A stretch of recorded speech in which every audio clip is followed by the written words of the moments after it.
Bienvenida familia nocturna a esta oscura fogata de historias. El día de hoy vamos a hablar acerca de exorcismos forenses, posesiones oscuras y visitas siniestras. Pero antes de iniciar, permítanme decirles algo. Al final de este episodio les tengo una sorpresa. Y antes de decirles esa sorpresa, hay que comentarles algo antes de la primera historia.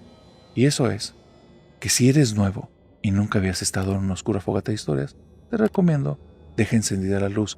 Y si sobrevives a la fogata, al final coméntamelo para darte la bienvenida a la familia más oscura y más chida de todo internet.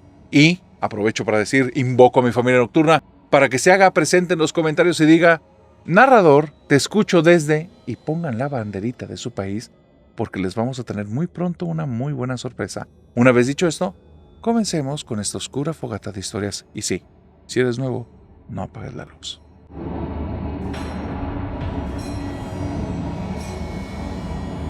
Cuando inicié el podcast, lo inicié desde una convicción personal, desde un gusto personal, que el tema de lo paranormal a mí me llama. Entonces, haciendo a un lado como las teorías que estaban allí en torno a qué es lo que ocurre después de la vida, yo quería formular las mías. Y en base, o tomando en cuenta las historias que me estaban enviando, comencé a tomar pequeños datos que veía que se repetían una y otra vez. Experiencias de ustedes, pero también experiencias de personas que estaban metidos en este campo y de muchas otras personas que habían tenido experiencias con lo paranormal. Y llegué a varias, no conclusiones, hipótesis se puede decir, y ni siquiera llega a eso, planteamientos, especulaciones, ciertos tipos como de frases que me dejan pensando. Pareciera que depende mucho el cómo vives para ver qué ocurre después de que trasciendes. Hay un suscriptor que lo vamos a llamar Alfonso. Y me dice Alfonso que en su familia tenían una tradición muy fuerte, muy extraña, que a él nunca le gustó y que hasta hace unos años la cuestionó y se dio cuenta que tal vez no debió haberlo hecho. Y era que les decían: si no te portas bien, tu abuelo va a venir a jalarte las patas. Y él no entendía, porque jamás se lo había escuchado a nadie, ¿por qué el abuelo? Él no conoció a su abuelo. El buen Alfonso conoce que tiene un abuelo que se llama Felipe, pero el abuelo que se llama Felipe falleció casi 10 años antes de que él naciera. Él nunca lo conoció. Lo vio en alguna fotografía y para en el momento en el que él nace había pasado ya tantos años, y cuando él tiene conciencia todavía más, como para que el abuelo Felipe estuvieran ahí en las conversaciones. Solo había un momento en el que se le mencionaba: pórtate bien o tu abuelo te va a venir a jalar las patas. Cuando él preguntó, le dijeron que hablaban del abuelo Felipe, y conforme fue creciendo, le generaba disgusto esa frase. No le gustaba. ¿Por qué están diciendo eso? Y hay una situación importante. No es nada más a él y a su hermana, sus primos, también sus primas. Todos los hijos del abuelo Felipe dicen lo mismo, hijos e hijas, y se lo dicen a sus familias. ¿Por qué? ¿Por qué dicen eso? ¿Por qué hablan mal del abuelo?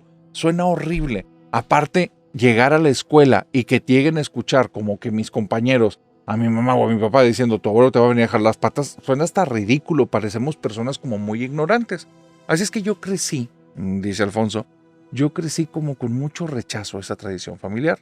Era una medida disciplinaria sin sentido. Yo no sé si fue eso o fueron otras cosas, pero cuando cumplí 15 años, con tal de darle en la torres a mi familia, comencé a tomar y a fumar. El día que me cacharon en la casa, pasó algo muy raro, narrador. Yo comienzo a tomar, comienzo a fumar. Mi familia no se da cuenta. Tomo muchas precauciones para que ellos no vean. Lo hago siempre fuera de la casa. Y después hago ciertas cosas de higiene para no terminar con ningún aroma. Pero un día que yo creía que no había nadie en la casa, fumo y tomo. Y la voz de mi mamá es la que se escucha. ¿Quién está fumando dentro de la casa? Y ahí ya sabía que ni para qué me hacía tonto, las iba a perder. Así es que, de forma muy cínica, me quedé con mi botella y me quedé con lo que estaba fumando, que era tabaco normal, y me quedé en mi habitación. Y terminé el cigarro, y donde ella entra y me ve, se queda pálida, pálida, pálida. Y yo dije: no, ya viene la regañada, aquí mejor me monto en mi macho, dejo mi postura como que no voy a ceder y que pase lo que tenga que pasar. Y veo que mi mamá se viene acercando, pero en su rostro no hay odio, no hay enojo, no hay una cara de regañarme. Está ella con miedo, narrador, pero con un miedo que nunca la había visto. Le temblaban las manos, la cara la tenía pálida y se me va acercando y comienza a voltear detrás de sus hombros y nada más me habla en voz bajita y me dice, apaga eso rápido. Y yo le digo, ya mamá, ya, si ya empecé, ya mira, si lo sabe Dios que lo sepa el mundo. Y se me acerca y me dice, si se entera tu abuelo, va a venir por ti. Y me le quedo viendo y le digo, ay mamá, siempre con esa frase me tienen hartos. Me agarra el cigarro, narrador, lo mete en la botella y la botella la avienta desde el segundo piso de la casa hacia afuera. Yo me quedo atónito. Mi mamá es una persona muy correcta. ¿Cómo se le ocurre hacer eso? ¿Pudo generar algún accidente? Me le quedo viendo y le digo, mamá, ¿qué te pasa? Y entonces ella me hace un sonido de cállate y suenan unos pasos adentro de la casa, narrador. Te lo juro, suenan unos pasos adentro de la casa. Y entonces le digo a mi mamá, ¿está papá? Y me vuelve a hacer como el signo con el dedo índice en la boca, como el de tu plática secreta de cállate. Se va acercando a la puerta, la cierra y me dice, ponte a platicar conmigo de otra cosa que no se dé cuenta tu abuelo. Y narrador, yo no sé si me estaban jugando una broma o no, pero me dio tanto miedo verla así que le empecé a decir de, mamá, ya me van a traer los resultados de los exámenes en la escuela, me los entregan esta semana. Puras mentiras, narrador. Nada que ver con lo que estábamos llevando hoy en la escuela, no estábamos ni en tiempo de exámenes ni en tiempo de calificaciones. Eran puras estupideces que se me ocurrieron. Ay, ¿te acuerdas de Jonathan? Ya me invitó a jugar fútbol y le vamos a tener que comprar un balón nuevo. Y mi mamá todo me decía, qué bueno, mijo, ¿y qué más? Y qué bueno. Pero yo la veía y estaba distraída, nada más viendo detrás de su hombro hacia la puerta. Y hubo un momento en el que se dejaron de escuchar pasos. Pasaron como 5 o 10 minutos más de silencio en la casa. Y entonces me agarra de los hombros bien fuerte y me dice, voy a hablar contigo al rato y con tu papá. Ni se te ocurra volver a hacer una de estas cosas en la casa. Y narrador, me quedo frío. Mi mamá se le acaba de reventar la tatacha. ¿Está loca? ¿Qué fregados me está hablando? ¿Por qué está reaccionando así? Y ahí es donde estoy pensando, si necesitamos hablar con papá, pero yo le tengo que decir, papá, llevemos a mamá al hospital porque se le acaba de botar. Estoy todo ese día en la casa nerviosísimo de qué es lo que voy a hacer al rato, cómo le explico a papá que mamá está extraña, a mamá todo el tiempo le estoy vigilando, no voy a hacer que vaya a hacer una locura, qué fue eso de aventar la botella desde el segundo piso, la señora está perdida. Y narrador, me quedó mal. Después de esta situación, mi mamá ya no está actuando extraño. Yo estaba vigilándole y revisando que no fue a hacer nada como te digo, pero no hace nada raro. Solo yo traigo en la cabeza que mi mamá está loca por lo que pasó hace unos momentos, pero ella está perfectamente normal y no entiendo qué ocurre. Llega mi papá y mi mamá nada más va con él y me dice, Alfonso, ven para acá. Voy caminando para allá, traigo la cola entre las patas porque sé que lo que hice no les gusta a ellos y fue en su casa, pero traigo peor la cola entre las patas porque no sé ni cómo abordar este tema y decirle a papá que mamá está loca y ahora cómo le digo si se está comportando normal.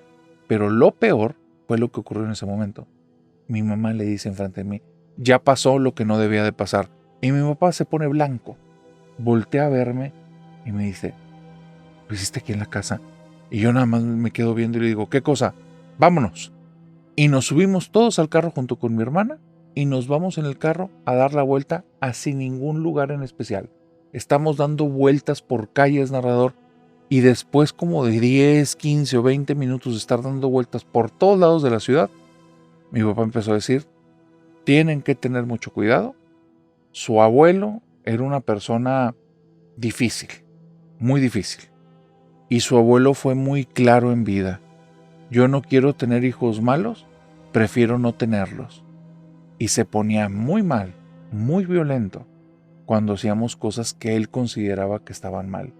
Hijos, yo no les quiero decir que yo soy su abuelo. Yo no les quiero decir que esas cosas no las hagan. Por su salud no les conviene, pero yo no les puedo estar obligando a eso. Pero tengan mucho cuidado, no lo hagan nunca en la casa o les puede ir muy mal. Y entonces yo me quedo como extrañado de esta plática, es la plática más rara que ha habido en mi vida.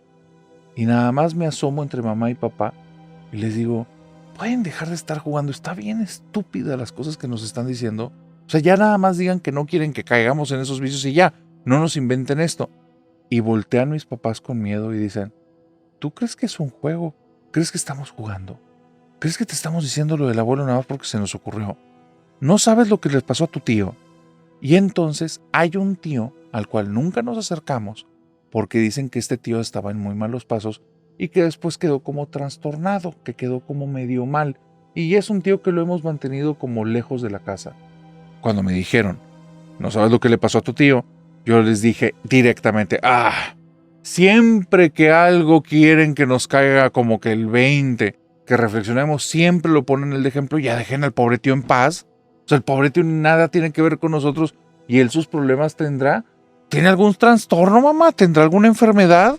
Pero no nos los estés poniendo de ejemplo para ser buenas personas. ¿Eso qué? Y me dice mi mamá, así viéndome a los ojos, tu tío era una persona perfectamente normal hasta que se le ocurrió tomar y fumar en la casa en la que tú estás viviendo. Sí sabes que esa es la casa de tu abuelo y sí sabes que después de que tu abuelo se entierra que haces esas cosas, va y te visita en las noches y no es un buen abuelo.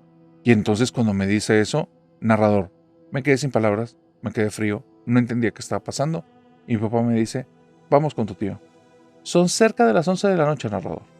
Y estamos yendo a la casa de un tío que no nos espera, tocamos la puerta, él se asoma, se ve que no estaba a punto de dormirse, y mi papá nada más le dice, ya pasó y necesito que hables con los muchachos. El tío abre la puerta, nos hacen pasar a la cocina, nos sirve ahí un par de cafés y té. Yo estoy alucinado, no estoy entendiendo qué es lo que está pasando, estoy en una familia de locos y nadie me había explicado. Y ahí sentado en la mesa, me dice mi tío directamente, ¿quién fue? Y yo le digo, pues no estoy entendiendo bien, pero creo que fui yo. ¿Qué hiciste en la casa? Pues fumé y tomé. ¿Y ya te hizo algo tu abuelo? No. Va a venir fuerte, ten cuidado. ¿Venir fuerte? Tener cuidado. ¿De qué estás hablando, tío? Y entonces él voltea con mi mamá y le dice, cuéntale tú. No me ocupas. Cuéntale tú porque tú viste. Y entonces mi mamá me empieza a decir, cuando tu abuelo falleció, y antes de que nacieran ustedes, yo necesitaba una persona que me ayudara a hacer arreglos en la casa. Tu tío, hace poco más de 20 años, se ofreció a que él me iba a ayudar con los arreglos.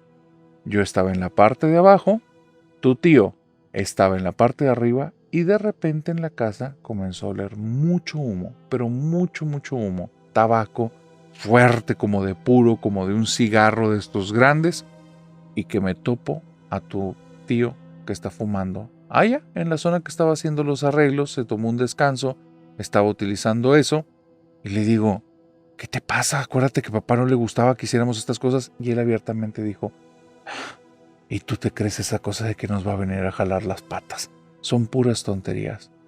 Y ahí, dice mi mamá, que escucharon unos pasos que se dirigieron al cuarto de ellos, y después los pasos salieron, pero fue una sensación fea, fue una sensación como amenazante.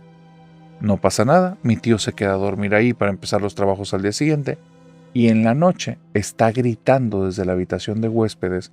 Mi mamá va caminando rápido para allá para ver qué pasó, y cuando abre la puerta, dice que lo que ve la deja mal. Mi tío está acostado boca abajo en la cama, pero está la mitad de la cabeza y la mitad del pecho como levantada hacia atrás como en arco. Él no se puede mover y ella ve el cabello de él levantado como si una mano invisible lo estuviera estirando, y él nada más está hablando en voz cada vez más baja. No puedo respirar, no puedo respirar.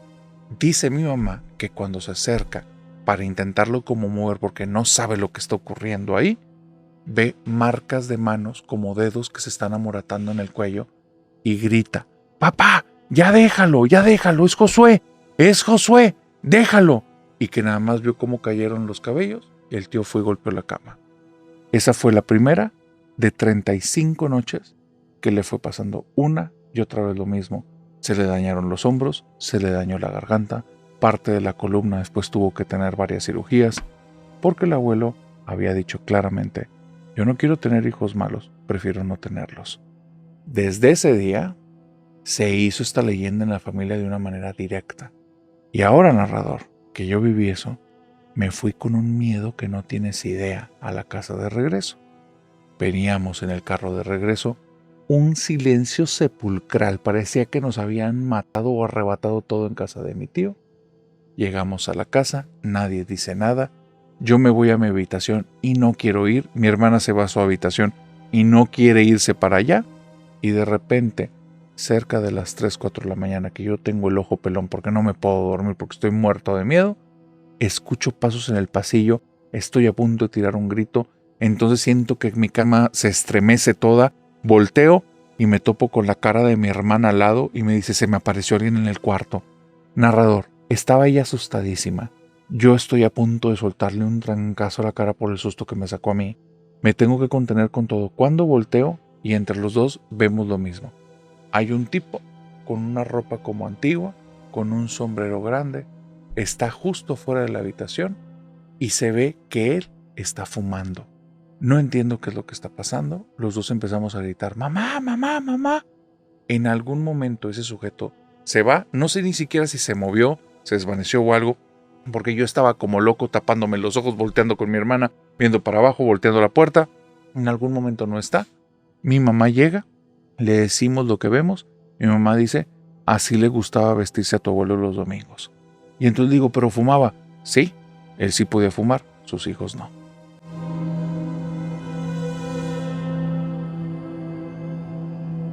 Nunca, bajo ninguna circunstancia, se te ocurra quedarte a vivir en una casa en la que ya te hayan contado que está embrujada, o posiblemente te puede llegar a pasar lo que le pasó a la tía Margarita. Tenemos un suscriptor que me dice, narrador, tenemos una tía que es una tía súper buena onda, súper linda, todos la amamos y la queremos, es la tía solterona. Ella tiene el día de hoy 50 años, nunca se casó, no le interesó. Tuvo sus empresas, después las vendió, generó muy buen dinero y a partir de ahí se ha dedicado a cada cierto tiempo, vende la casa que tiene, compra otra y se está mudando en diferentes puntos de la ciudad y vive a gusto. Toma clases en diferentes universidades, diplomados, talleres. Parece una persona retirada, pero dedicada como a los estudios y dedicada mucho al convivio. Es una socialité, pero no como de la socialité, de la vida normal. Convive con los vecinos, convive con la familia. Y es una persona tan linda, con tanto corazón que todos la queremos mucho, la tía Margarita. Pero bueno, la realidad es que ella era así, porque ha cambiado mucho. Una de las casas que adquirió la tía Margarita, por no decir la última que tal vez va a adquirir en su vida, era una casa que desde que se la vendieron le dijeron que la casa estaba embrujada. No le sacaron la vuelta, le dijeron que en esa casa pasaban cosas. Y le comenzaron a contar historias de diferentes inquilinos, diferentes dueños, gente que había rentado el lugar y gente que lo había comprado. Había historias de que en la noche te levantaba un sonido de piano. La casa no es muy grande, narrador. No hay espacios para un piano. Un teclado eléctrico te lo creo, pero un piano. Y entonces, ¿qué son? Sonidos de piano, sonido de cuerdas, pero un sonido muy fino.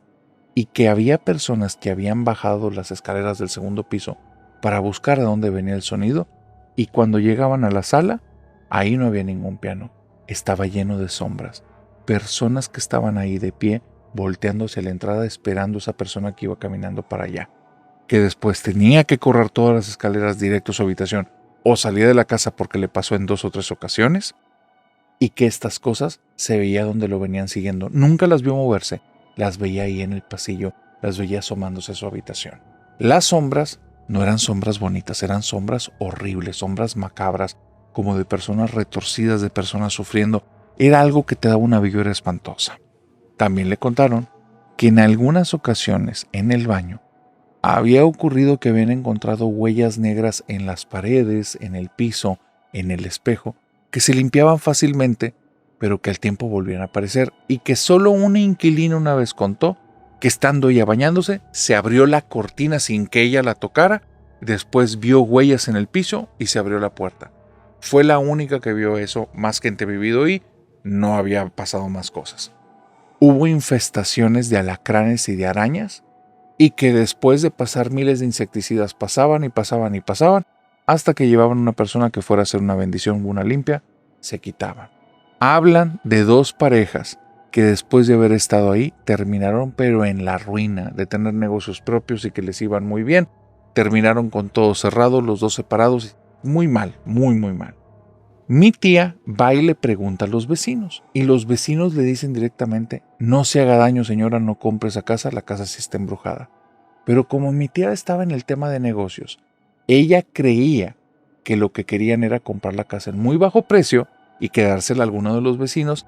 Y ella pensó y le dio vueltas y dijo, están coludidos con la vendedora. Ahí está. Por eso me está contando esto, porque si no, ¿para qué me cuentas eso?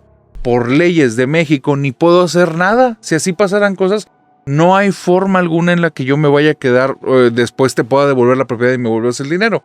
Así es que me están contando esto porque se la quieren vender a alguien más, pero por los dueños le dicen que sí está en venta y mi tía dijo, ya sé por dónde va. Así es que se metió en un regateo con la persona y el regateo le dio miedo a mi tía. Ella esperaba que en el regateo la persona no se quisiera mover, porque después de contarte historias de terror y ser intransigente, pues no me vas a comprar nada. Y se le hacía muy raro, porque todo el regateo que iba poniendo mi tía, que cada vez se iba poniendo yo más exigente, la persona de la inmobiliaria accedía. Te lo voy a dejar claro, narrador. Vamos a ponerle un monto, pero el monto es ficticio. Si la casa costaba 3 millones, mi tía la adquirió en 1,5. Y no era un remate bancario. El dueño se la vendió en esa cantidad. No hubo más temas, no hubo más situaciones, no había ningún fraude, habían sido claros. Y cuando fueron al notario y se presentó con el dueño para hacer la transacción, el dueño fue claro antes de recibir el dinero, antes de firmar cualquier cosa. Señora, voy a ser muy claro con usted. Yo no quiero guardar culpa ni en mi alma ni en mi corazón. Esta propiedad no debería de vivir en ella, todavía se puede arrepentir y conmigo no tiene problema. Mi tía dijo, no, hombre, no se preocupe, yo no creo en esas cosas. Es que no es de creer o no creer. La casa está embrujada, se lo estoy diciendo. Y mi tía le dijo, no se preocupe, descuénteme otros 100,000 pesos y ya nos quedamos de acuerdo. Y el señor se rió y le dice, menos no se la puedo vender, porque puedo demoler la casa y en eso vendo el terreno. Pero es en serio, se lo quiero dejar ahí. Yo no quiero sentir ningún arrepentimiento. Y mi tía nos contó justo cuando compró la casa, que ella se puso de pie y le dijo, pues entonces cerremos el trato y señor, váyase en paz, que esta es mi responsabilidad y ya no es suya. Y el señor le sonrió, le dio un abrazo y le dice, le deseo lo mejor, pero en serio no vive en ese lugar. Cerraron tratos y se fue. Se vieron en 2 ocasiones más. Mi tía no quería vivir en ese lugar, la quería remodelar. Hay un tema. Recuerda lo que te digo, narrador. Mi tía Margarita era una persona que ya estaba como retirada por las cuestiones de negocios. Cuando compra esa casa, está rentando un departamento. Ella vive en el departamento. Ahora agarró un curso de carpintería, de electricista y de cositas así, para ahora irse a vivir a la casa y ella con su mano hacer las remodelaciones o contratar gente que las haga, pero ella los va a dirigir, porque ahora sí le va a saber al tema. Entonces mi tía tiene la casa ahí como en pausa durante cerca de 2 meses en la que ella toma estos cursos, los toma intensivos, salió buena para eso, le gustó, se va a vivir a la casa y dejamos de tener noticias de ella casi por 6 meses. Aquí, narrador, te lo quiero dejar claro. No es que no nos importe mi tía, no es que no la hayamos querido, no es que nuestra tía sea una persona que no nos interese o no. Es que somos personas que todos estamos ocupados y así como mi tía es muy activa, todos somos iguales en la familia y realmente nos enteramos porque nos acercamos a los otros. Entonces, cuando yo no me acerco en temporadas con mi familia, ni quien se entere de lo que me esté pasando. Cuando mi papá no se acerca con la familia, ni quien se entere de lo que está ocurriendo. Es nuestra costumbre. Y durante 6 meses tampoco es un tiempo como extraño.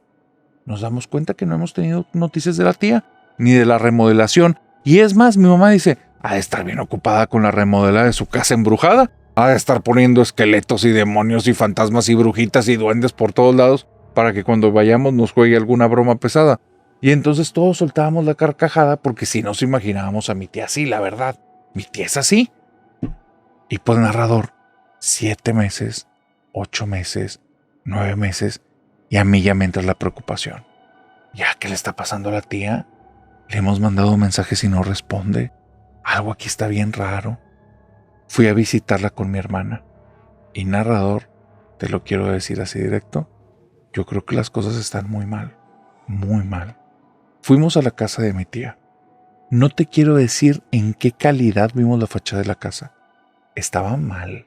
O sea, ese lugar se veía donde no le habían pasado un trapo, ni le habían barrido, ni le habían trapeado, pero no en 6 o 7 meses, como en 20 o 30 años.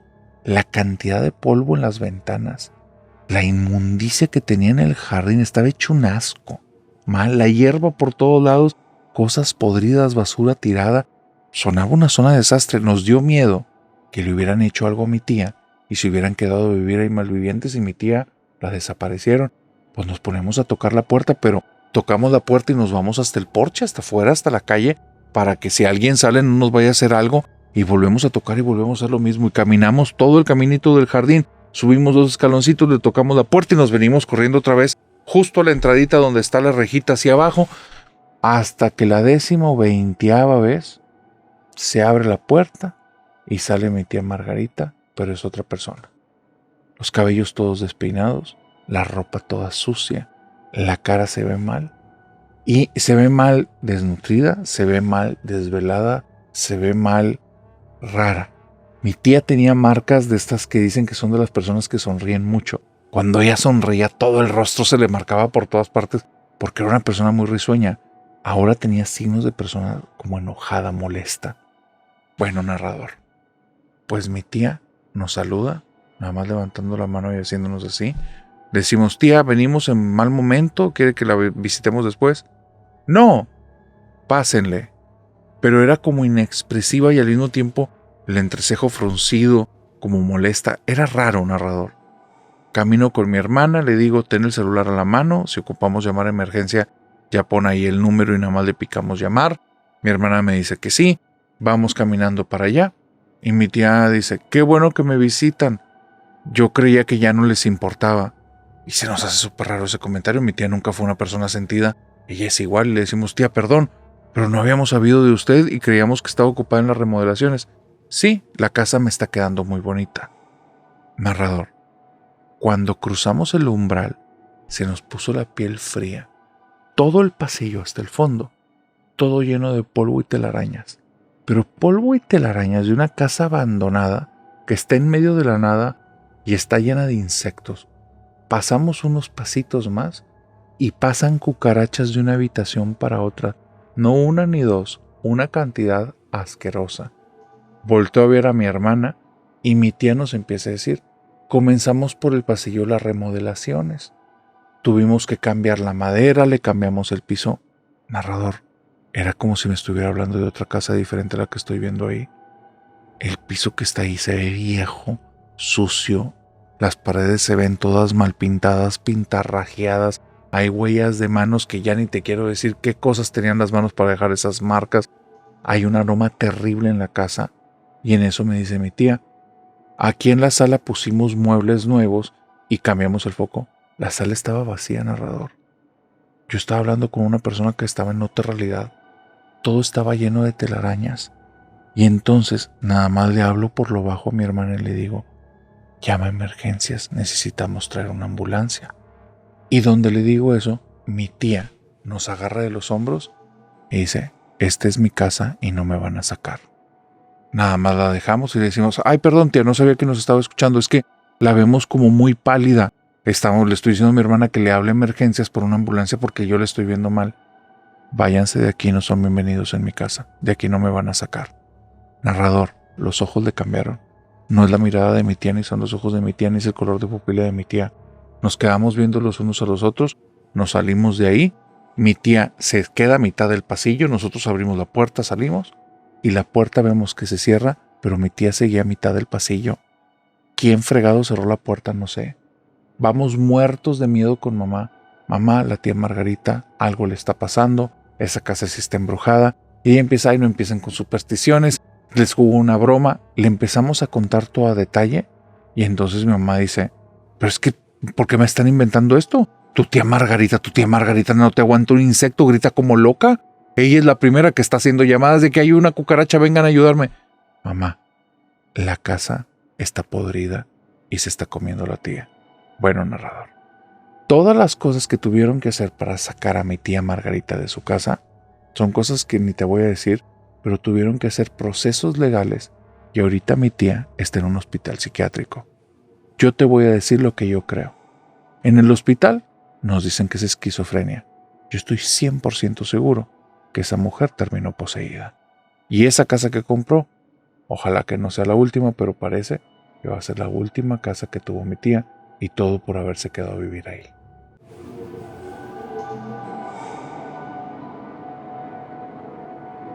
Como ustedes saben, querida familia nocturna, especialmente los que ya me conocen, saben que soy muy curioso y preguntón, pero también conocen de mí que uno de los temas que más me gusta es el tema de exorcismos. Ahora, quiero ser muy claro con eso. No es un tema que me genere morbo, no es un tema que me guste en el sentido como de algo medio extraño. No. El tema de exorcismos es un tema que me gusta en lo personal, porque hay personas dentro de diferentes ramos de la ciencia, dígase medicina, psiquiatría, medicina forense, que han tenido encuentros con personas que tienen este problema de la posesión.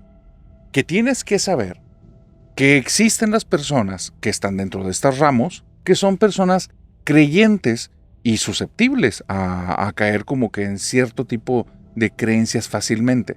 Pero hay personas cuyo perfil son personas escépticas, son personas que no creen en eso, o son personas que son tan profesionales en lo que hacen que dividen perfectamente sus creencias personales religiosas de lo que están haciendo en su trabajo. Y hacen una división que a veces es antagonista. Y para sobrevivir de ese choque, de esa como contraste tan fuerte entre creer y no creer, lo que hacen simple y sencillamente es saber dividir las cosas y no andarse preguntando dónde va una y dónde entra la otra. Así son y se acabó. Te lo digo porque esto es por experiencia personal. Lo he hablado con un montón de personas que han tenido vivencias extrañas y que están en estos ramos, y la forma de explicarse este contraste que por ciencia no lo van a poder explicar, dicen, no le voy a dar tantas vueltas, pasó y fin. Y fin. No le voy a dar tantas vueltas, es algo que no puedo explicar con la ciencia, sin embargo, viví. Te digo todo esto porque me acabo de topar un video que es una locura. ¿Te acuerdas de Refugio Zavala? Este creador de contenido, cineasta, autor de varios libros, que tiene un canal justamente en YouTube, que te lo recomiendo si te gusta todo este tema de exorcismos, posesiones, sacerdotes exorcistas. Tiene muchas entrevistas ahí. Y hay un video en el cual habla de estuve en un exorcismo con el padre Fortea. Te voy a poner un contexto muy rápido. El padre Fortea es un sacerdote que estudió a su vez o en su momento con el padre Gabriel Amort y fue un gran sacerdote exorcista en España. Te digo que fue porque el día de hoy, hasta donde yo sé, sigue vivo. Sin embargo, no sé si se sigue dedicando al tema del exorcismo o ya lo cambiaron a otro ministerio.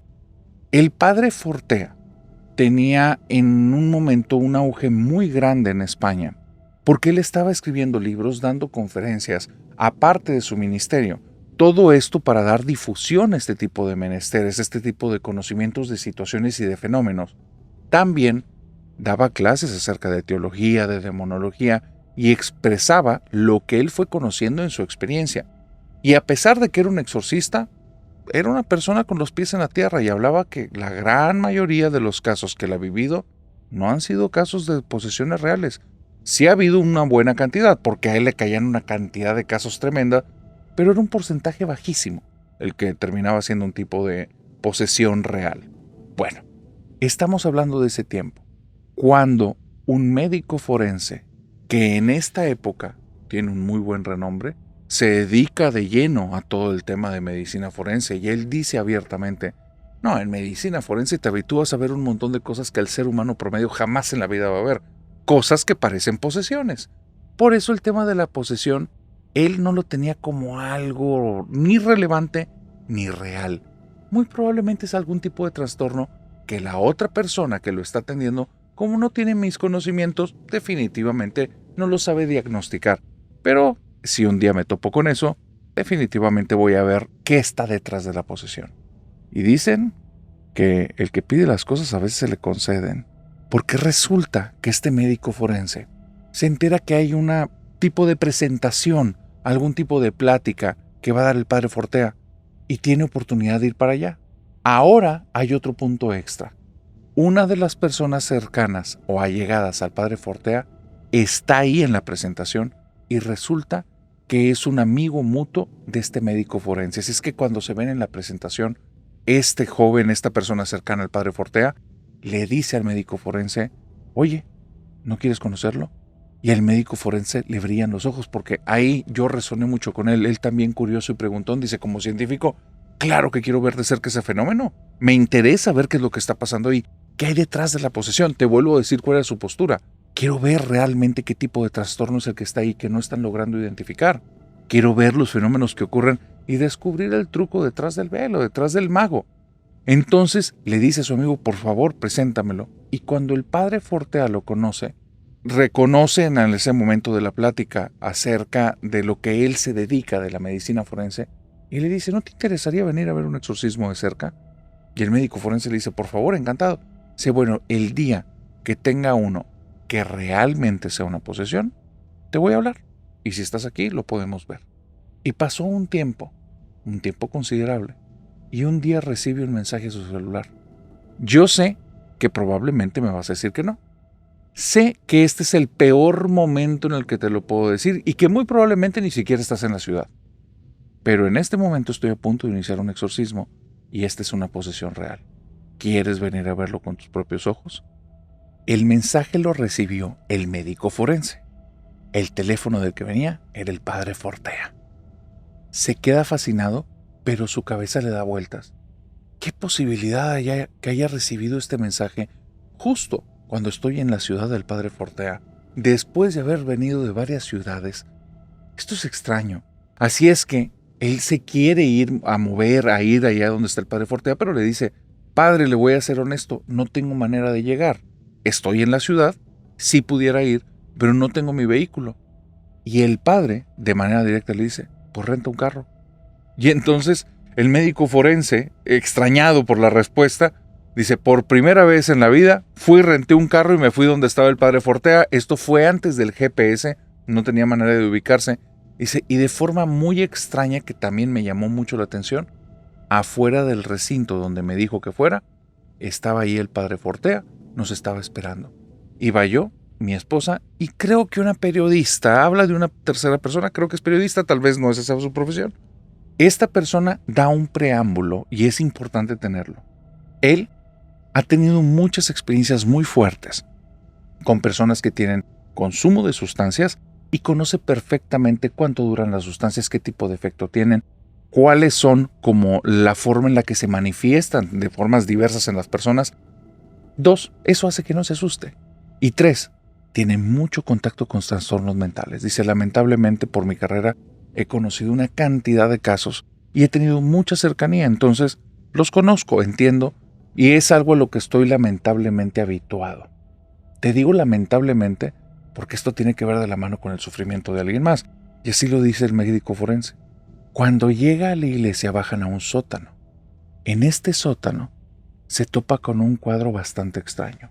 El recinto en el que se va a efectuar el exorcismo, que ya había empezado y se detuvo para que estas personas llegaran, lo cual para él se le hacía muy extraño, era un área bastante amplia que tenía varios muebles ahí, bancas, sillas, diferente inmobiliario para que se sentaran las personas, pero había mucho espacio. Justo al centro del lugar, una mujer chaparrita acostada en el piso y se veía tan delgadita, pero tan delgadita, que veías una persona con muy poca masa muscular. Cerca de esa mujer estaba la mamá de esa muchacha y después en alguna parte de ahí había un altar con el Santísimo. El Santísimo es la hostia consagrada de la Iglesia Católica, que es como la forma de entenderlo a nivel teológico, es Dios hecho pan. Entonces es como la parte más sagrada que puede haber ahí y estaba ahí presente. Entonces, él llega a este lugar, pero el médico forense no tiene experiencia en el exorcismo y menciona, hubo algo muy raro que noté. Los 3 que íbamos a observar el fenómeno. Los 3 nos sentamos como de una forma inmediata, sin pensarlo, en una misma banca al fondo del lugar con mucho miedo. Dice, y eso es extraño, no te puedo explicar por qué. No soy una persona sugestionable ni susceptible a estas cosas. Mi trabajo es enfrentarme a cosas de este tipo que parecen demonios y no lo son, son enfermedades. Y sí, tenía miedo. Y estábamos ahí. La muchacha que está tirada en el piso no reacciona, es como si estuviera inerte, hasta que el padre Fortea comienza el exorcismo. Cuando el padre Fortea comienza el exorcismo, de la niña menudita, chaparrita, chiquita, que tiene su cuerpo muy delgado, surge una voz como de un hombre de 40 años, pero un hombre molesto, enojado, una voz profunda, una voz que carraspea. Y fue el primer indicio que me puse a revisar. Y la pregunta que me hice en mi cabeza, enfrentando el fenómeno ya desde una perspectiva científica, fue: ¿cuánto tiempo le dura? Hacer esas voces le va a dañar la garganta. Vamos a ver cuánto tiempo aguanta. Después de eso, el padre Fortea comienza a hablar en latín y ella comienza a hablarle en latín. Le responde: yo conozco un poco de latín, dice el médico forense. Un poco. La niña conoce muchísimo más que yo. Está hablando de una forma tan fluida que me hace sospechar que inclusive, tal vez, el padre Fortea y ella se pusieron de acuerdo. Y esto es un montaje. Y esto es algo que estoy como pensando y comienza a hacer estos cuestionamientos. La mente científica cuestiona todo. Todo lo pone en perspectiva. No puedes creer algo, necesitas evidencias y pruebas. Entonces, él comienza ya a tomar datos de esto. Ciertas palabras, empieza a entender que es una cuestión teologal lo que está dialogando con el padre Fortea. O sea, relacionado algo con Dios, con los ángeles, con los demonios, algo de demonología, algo de teología. Pero para una niña de la edad que tenía esta muchacha, tenía una cantidad de información que inclusive dejaba pensando al padre Fortea. Y eso no es normal, eso no es habitual. Guardar esa cantidad de información en la cabeza cuando tienes esa edad y con esa musculatura, porque era demasiado delgado, lo que parecería casi desnutrición, no hace ningún sentido. Comienza a avanzar el proceso y llega un momento en el que esta chica se levanta del piso y el padre Fortea, haciendo el proceso de exorcismo, hace fuerza en la muchacha para que la muchacha comience a acostarse otra vez en el piso. Se acerca a la mamá y entre los dos le están jalando y lo que veo me deja atónito. La chica, con un padre Fortea que fácilmente pesa alrededor de 70 a 90 kilos y una señora que pesa alrededor de 50 a 60 kilos, una muchacha que no pesa más de 40, los está moviendo sin ninguna dificultad. Hay un dato bien interesante de este médico forense. Este médico forense es un médico forense inquieto, ¿eh? No es un médico forense cualquiera. No es un ratón de biblioteca. No. Este tipo, dice: yo en ese tiempo practicaba las artes marciales como parte de mi día a día y me pudiera considerar en aquel momento como un experto en poder manejar de forma física a las personas. Sabía reducir a las personas sin causarles daño, llegar a hacer una llave, hacer ciertos movimientos y la persona la dejaba totalmente inmóvil y no le iba a causar ningún daño. Entonces ahí me activo porque veo que ni el padre ni la mujer pueden. Me voy acercando a ella y le hago una llave directamente que sé que no la va a lastimar y con esto la voy a reducir. Y batallo con ella más que con una persona de mi tamaño y de mi peso. Yo en ese tiempo tenía 40 años y pesaba 80 kilos. Esta niña pesaba menos de la mitad que yo, estaba sumamente delgada y tenía 3 personas a la vez. Logramos reducirla, logramos bajarla al piso, la niña se acuesta y cuando estamos en el piso, yo estoy del lado del brazo en el que está su madre, del otro lado está el padre Fortea y ella levanta los brazos y nos levanta los 3. Como médico, eso no se puede. No hay forma en la que eso se puede explicar. Yo conozco cómo funcionan las sustancias. Yo entiendo perfectamente de cómo funciona nuestro cerebro cuando cambia y cómo funciona toda nuestra bioquímica. Eso no sucede. No sucede con esa musculatura ni de esa manera. Y en ese momento, ahora sí empiezo a tener miedo. Porque empiezo a caer en cuenta de cosas. Tal vez esto no es un montaje. Tal vez esto realmente está sucediendo. Y realmente estoy aquí enfrente de un demonio. Pasan unos segundos. Esta persona dice: estuve tan impactado por cómo nos levantó que no sé exactamente cuánto tiempo fue el que pasó. Pero no fue un levantarnos y bajarnos. Nos levantó, nos sostuvo un tiempo y después nos bajó. Cuando nos baja, se queda reducida y en el piso se queda ella acostada. Y entonces, esa alma científica que tengo me lleva a actuar. Ya no me puedo quedar aparte, a pesar que el padre Fortea me había dicho de manera directa que no interviniera en nada. Ya había entrado y ya no podía dejarlo. Así es que, vuelvo a decirte, el médico forense es un médico inquieto. Sabe español, italiano e inglés.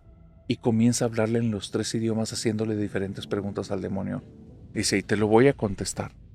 Esa muchacha tenía demasiada información de cosas relacionadas a medicina forense. Y en el idioma que le preguntaba, era en el idioma que me contestaba. Si le hablaba en italiano me respondía perfectamente de forma fluida y me decía exactamente las respuestas de lo que le había preguntado. No hay forma. Esta chica no tenía esos conocimientos. Desde ahí yo ya me quedo impactado, no entiendo qué es lo que está pasando aquí, ya no me hace sentido, ya no tiene ningún sentido, ya esto no puede estar sucediendo. Y entonces voltea el demonio conmigo y me dice, sabes que conozco tus pecados, pero yo noto malicia en las palabras de esta niña, noto que lo que quiere hacer con esta voz de hombre es hacerme sentir pequeño, hacer que tambalee. Y yo, instantáneamente, a nivel interno, brinco a mis convicciones, dejo de ser el médico que soy, y entonces en mis convicciones le digo, pero yo me acabo de confesar y me perdonaron. Y entonces nada más gruñe, voltea con el padre y empieza a tener una conversación con él. Y entonces comienzo a pensar de la que me salvé. Me volteo y me voy. Y es ahí cuando él empieza a reflexionar y dice, aquí es donde ya tenía miedo en serio. Físicamente nos podía hacer daño. Tenía una fuerza que era monumental. Pero si realmente era un demonio, espiritualmente nos podía hacer daño. Yo no sabía dónde me había metido. ¡Ay, espérate! Antes de terminarte esa historia, pequeños datos que se me olvidaron comentarte. El primero, cuando termina el padre Fortea las oraciones de exorcismo, después de 6 horas que se mantuvo esta chica hablando con esa voz gutural, lo cual hizo que este médico forense dijera, esto no puede ser, ya debería estar afónica o disfónica mínimo, pero sigue hablando exactamente igual. Llega un momento en el que sale de este trance, digamos, demoníaco, regresa la persona en sí. En ese exorcismo habían salido 2 demonios, el padre Fortea preguntó cuántos más había, dijeron somos una legión, y uno de ellos se presentó diciendo que era como uno de los grandes, pero no iba a decir su nombre, y que sabía que sí lo iban a terminar expulsando, pero que no le iba a decir cuándo. Bueno, después de 6 horas del exorcismo, todos estábamos cansados física, mental y emocionalmente, pero muy cansados, muy cansados, exhaustos. Y esta chica sale del trance, está fresca como una lechuga, no trae cansancio ni físico, ni mental, ni emocional. Aparte de eso, su voz es dulce, hermosa. No tiene ni disfonía ni ningún tipo de afectación en la garganta. Desde que vi eso, dije, esto tampoco se explica científicamente. Ella debería estar afectada emocional, físicamente también, aunque haya cambiado, debería estar agotada. Y ella está fresca. Y lo de la garganta, ni con medicamento logramos ese efecto. ¿Qué es lo que estaba ahí? Por primera vez me daba cuenta que sí, en efecto, esto no era un trastorno, era una posesión. Y esa historia, vela a ver en el canal de Refugio Zavala cuando se acabe este video, porque está muy buena. Pero sí, cuando un científico, cuando una persona que ha llevado su profesión de una manera, digamos, muy apegada a las reglas y al método científico y se topa con estos fenómenos y no es un montaje, realmente no encuentra respuestas y se empieza a generar preguntas.